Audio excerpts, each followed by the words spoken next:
Hi, I'm Daniel with eTrailer, and today we're going to take a look at and I'm going to show you how to install the eTrailer trailer hitch on our 2024 Ram 1500.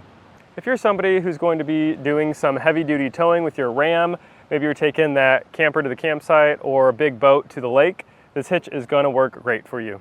This eTrailer hitch is going to have one of the highest weight capacities that we offer, and the total towing for this is going to be 15,000 pounds, and that is going to be the trailer plus what's packed inside of it. Now your tongue weight is going to be 1,700 pounds, and that's the weight pushing down on your hitch receiver. Now this is compatible with weight distribution systems, and it will actually make your total towing go all the way up to 17,000 pounds, but your tongue weight will stay the same at that 1,700. This hitch is capable of handling a lot, so just make sure you check your owner's manual in your Ram and make sure you're towing what your vehicle can handle. This hitch has a 2" by 2" hitch receiver opening, and that's going to fit most of your standard accessories. Now you will need a 5/8" pin and clip to secure that accessory. Now most of the time when you buy an accessory, it will come with a pin and clip. I would recommend just upgrading to a locking one, just so you have that extra sense of security. When you have something in there, no one can come and take it. Now it has this welded plate on the bottom here, and it's got just these oval holes, and these can easily accept your clevis style or your S-hook safety chains. Now I'll get you a couple measurements here. So from the ground to the top of the inside of the hitch receiver is going to be about 19.5. So that's a good measurement to know to help you level out your trailer if you're towing. So all you have to do is level that trailer out, measure from the ground to the top of, or the bottom of the coupler, and that'll help you determine if you need an adjustable ball mount, or you can get an adapter with that exact measurement as well. Now the next measurement is going to be from the center of the hitch pin hole to the outside of the bumper here, and that's going to be about 2.5 inches. So that's good to know if you have a folding accessory like a bike rack, and you want to make sure when you have that folded up, that doesn't hit your bumper. If you have any further questions about this hitch or how it installs, or what hitch is going to be best for you and your Ram, please feel free to reach out to us at eTrailer. We'd love to help you out. Now as far as the install goes on this, it is pretty in-depth. You are taking the bumper off and the factory hitch that's behind this off as well. Now, if that's not something you're interested in doing yourself, you can check out our dealer locator. We can find a professional in your area to get this done for you. But if you want to do it yourself, follow along and I'll walk you through it. Now, I already removed the spare tire just so we can have more room to work under there. And I removed the rear license plate. That's going to reveal 2 bolts that we'll have to remove. So I got a 15mm socket. I'll just get these both removed. Now we're going to unplug some wiring so we can take this bumper off. Just going to get a trim panel tool, get some of these connectors taken off, and this is the plug we're going to be disconnecting. Just going to take this off. To get this unplugged, we're going to push out this red pin. Sometimes it can be pretty difficult, so I'm just going to use a tool, and if it comes out all the way, that's okay. We can put that back in later. And now you can just pull this out. Might be pretty difficult with all that gunk up in there. And we are going to be removing this rear bumper, and there's going to be 4 bolts attaching it to our factory hitch. So I'm going to use a 16mm socket, get these 2 removed, and there'll be 2 on the other side.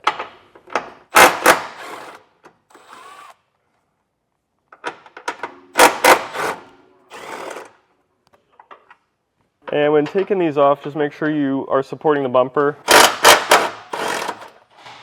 so it doesn't fall off. I'll get this last one removed. And with all that hardware removed, I got Scott over there helping me, and we can take this down and set it into a safe spot for now. Now we're going to move this factory hitch, and there's going to be 4 bolts. There's going to be 3 on the side here and 1 on the bottom going up into the frame. I got a 13/16 socket. I'm just going to get these all removed. And you do want to save these because we will be reinstalling them.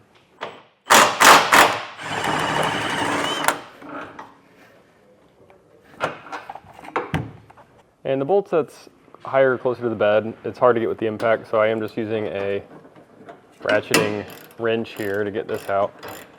Now I'm going to get it mostly loose, but I'm going to keep it in until I'm ready to pull this off so one side doesn't come flying down. And now that you've got all the hardware loose, you can take those bolts out, grab an extra pair of hands. I got Scott over there helping me. And there is going to be some alignment tabs. You just got to get those off and slide it down.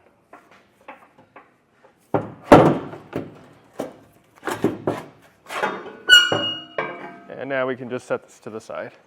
Now on our driver's side, we're gonna have a bolt securing our heat shield. The one closest to the tailgate we're gonna take down.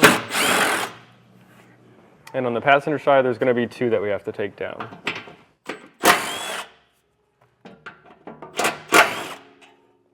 Now using a hammer, I'm gonna flatten that little hump that's on the heat shield because our hitch will be sandwiching this between our frame.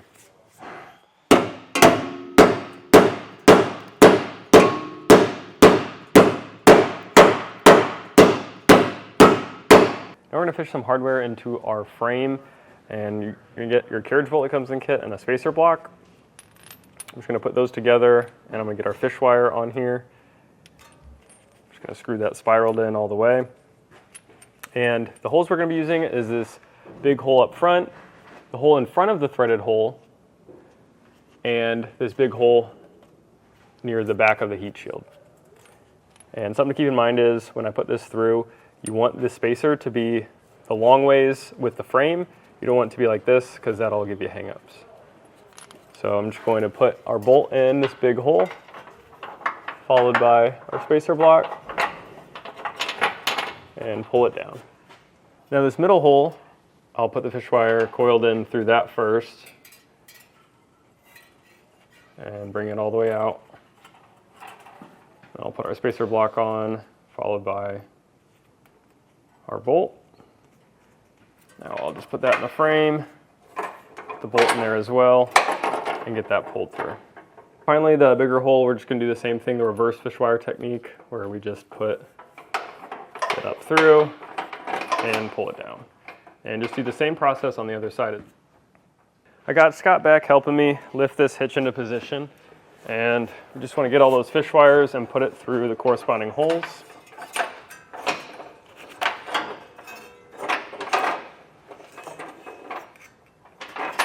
Now that middle one is going to go to the hole that's closest to the hitch receiver.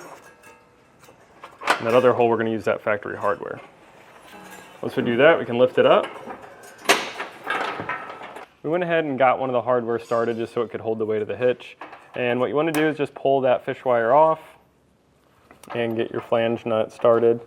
It's helpful to hold one side so it doesn't spin on you. And once you get all these hand tight, you don't want to make them too tight, so you can move this back and forth here. You want to line up the hole that is threaded. We'll get that lined up, and I'll take our factory hardware and get this threaded in.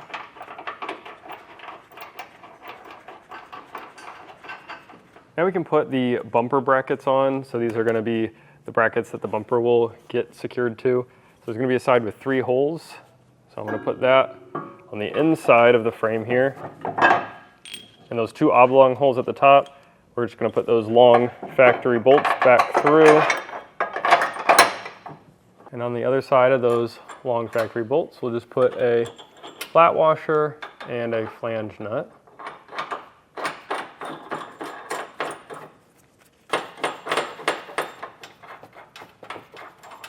That small hole on the bottom will get a 1/2 inch bolt. I'll get a conical tooth washer, place that on top, teeth facing the metal, and get this put through. And I'll just get a flange nut tightened on the back. Now we can get our bumper and place it back onto our hitch. And there's going to be those studs that we want to line up with the holes in that plate we just put up.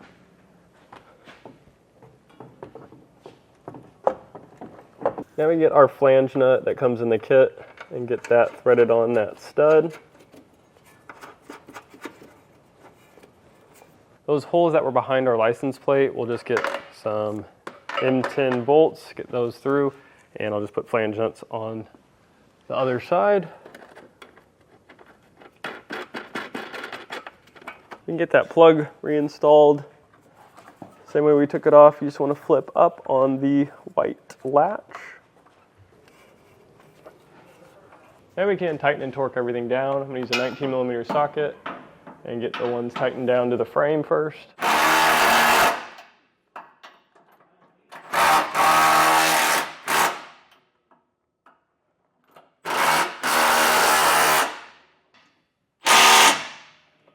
Now that we've tightened all of our hardware down, we can come back through and torque it all down to the specs and the instructions.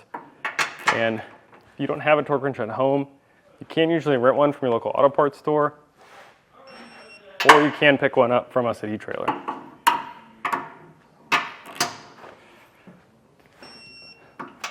And you're good to go. You're ready to start using your etrailer hitch on your 2024 Ram 1500.